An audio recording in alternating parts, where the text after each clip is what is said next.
How are we doing, guys? All Leeds TV, Aston Villa 2, Leeds 3. The game's been finished in about 10 minutes and just about got my breath back.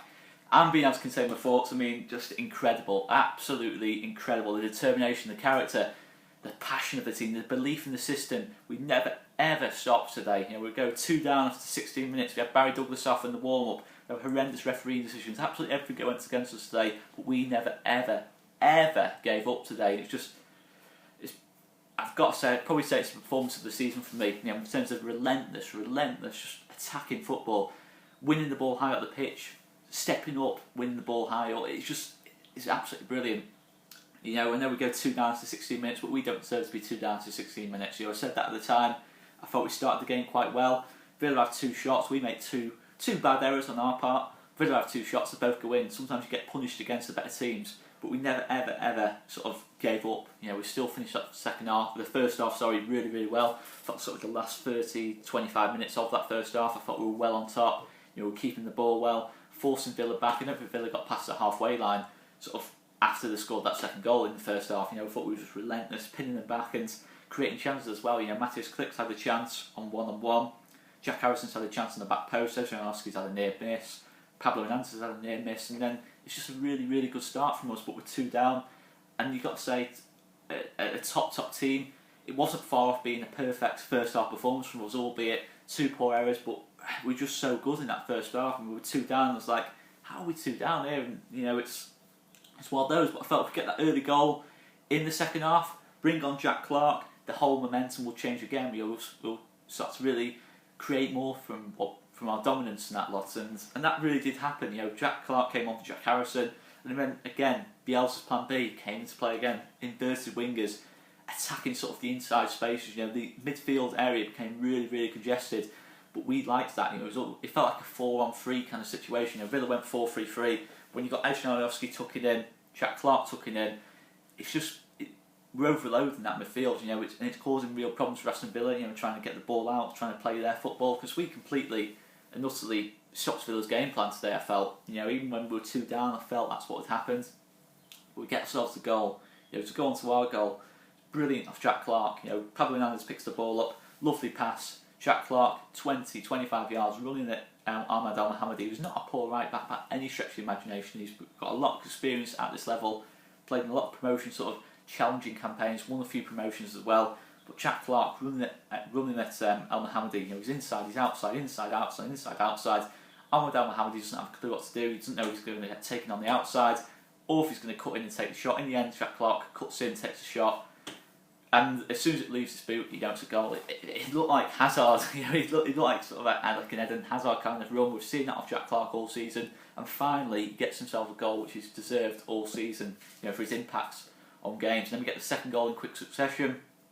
Pablo Hernandez corner, great head off Ponte-Janssen, rises above everyone, and it's a great goal. It's 2-2, half an hour to go, and I thought the momentum was well and truly with us. You know, if it wasn't in the first half, it certainly was in the second half. You know, and it's just 80 minutes of pure dominance for me. You know, maybe the first 10 minutes Villa might have shaded that, but after that I just felt we've been so far on top it's untrue. Villa have had the odd chance in that, but you're going to get that with when you've got the quality of player they've got. You know, people like Yannick Bolasie, people like Tammy Abraham, people like Anwar El Ghazi. You know they're going to create the odd chance even if they're playing poorly. But we didn't sort of get bothered by that too much. And then obviously, you know, we've got that siege mentality built now. We've got a real, we don't care what happens. We're still going to. It's amazing to see that siege mentality. You know, it's just we lose Barry Douglas in the warm up. We go 2 down and don't deserve to be 2 down. We have some horrendous refereeing decisions. We've got Glenn Whelan going in with 2 hands rather than 1 hand, stopping a Kemal Roof shot on the line. How the referee has not seen that, I don't know. I don't know the linesman, how that hasn't been seen, I've not a clue. We've then got John McGinn elbowing Matthias Klick in the face, getting a booking, even though it's probably the most blatant red cards you'd like to see all season. You know, maybe we'd have to see that again, maybe it'd be a little bit exaggerating there, but it wasn't great, to be honest with you. I don't know how the referee's gone so quickly to his yellow card rather than red card, not consulting at all. But we don't care. You know, everything goes against us, but we don't care. You can't keep this team down. You can't stop it fighting, battling all the time. We've seen that since the Brentford game. This team will battle for 90 minutes every game, no matter what happens. You know, we've been unlucky sometimes this season, but we'll always battle. We won't let our heads drop. and that's such an important quality to have in Championship winning teams or promotion winning teams. And I'm not saying we are still a long way off that. We're only halfway through the season. We've still got to improve a little bit. Let's keep the feet on the ground. Absolutely not saying that at all. But it's things like that you see from top teams at this level, and it's just amazing to see. And we just keep on going. Then we see the other change of Jamie Shackleton coming on at right back, replacing Leith Davis, and Luke Ayling moving to left back again. Less than ideal. Jamie Shackleton's a centre mid by trade. Luke Ayling's a right back by trade. Calvin Phillips is a holding midfielder and is playing centre back. The whole back four was makeshift, but we've restricted them to very few chances. It's just so impressive, and we just have such control of the game. I felt Click, Pablo Hernandez just started to dominate that midfield. Hurahan, McGinn, obviously involved in both goals, but I don't think you saw him again for the rest of the game. Certainly in possession of the ball. I didn't see Conor Hurahan again after he got that second goal. I'm not saying Conor Hurahan is a top player, but that just sums up how well we have done, how well we've restricted Wheeler's main sources of goals, threats and that lot. We've stopped them, and it's just amazing to see. They had no control in that midfield despite the quality they've got there. It just shows how well Pablo Mateusz Klich did in there, just keeping the ball moving, the balance of the game shifting in our direction. I have to say, Aston on the right hand side probably had his best game of the season. Arguably one of his best games in a Leeds shirt. I thought he was absolutely relentless, off the ball, pressing, creating chances, and just causing so many problems around Hudson. He was just such a positive performance of Alfie Aston. I'm so made up for him. We've all given him criticism. He's had so much criticism, but he will never stop battling. Some of his pressing was just amazing to see. The ball's 40 yards away from him. He's sprinting back. It's just amazing. I'm so proud of his team. Absolutely every single one of them. It's just amazing to see. And but yeah, so going to the last 10 minutes in that lot, we have to make changes. We've got a completely makeshift back four now. Pretty much the only player in his right position was Pontus Jansson. But winning the ball high, we're stepping up. We're looking to win the game. We're looking to be positive. And yeah, it's just. And then to go back onto the second goal. I mean, it's a bit of the third goal. Sorry, it's a bit of a blur now. The third goal it's a Ejnalowski hopeful cross, and it's just a poor clearance. But the finish is amazing off Kemal Roof. It's an amazing finish off Kemal Roof on his left foot, first time that moment in the game. But absolutely ice cool, bottom corner, and it's 3-2. And we've won the game, and I just can't exaggerate how proud I am of that performance today. It just had everything you want from a Leeds United performance: character, determination, battling qualities, never letting the heads drop, and just amazing. That's what Marcelo Bielsa has instilled in this Leeds United team.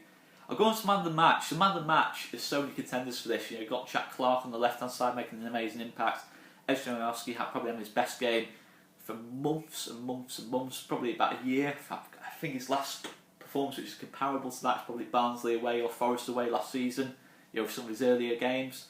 And then you've got Pablo in the middle, who absolutely changed the whole momentum of the game with his second half performance. The whole Villa just couldn't get out. I mean, some of the quality, great pass for the first goal, just so much quality. Sorry, he got an assist as well for the second goal. I mean, 2 assists. I'm going to have to go with Pablo.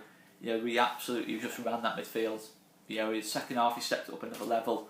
I'm going to have to go Pablo Hernandez man of the match. Not really. I always sort of pre-think who I'm going to go with man of the match, but today there was that many. It was just that great performance. I've not even really pre-thought that, but I'm going to go Pablo Hernandez for man of the match. I just thought he's just next level. I mean, when he nutmegs Alan Hudson and just hit it wide, when you see moments like that, it's just a different level.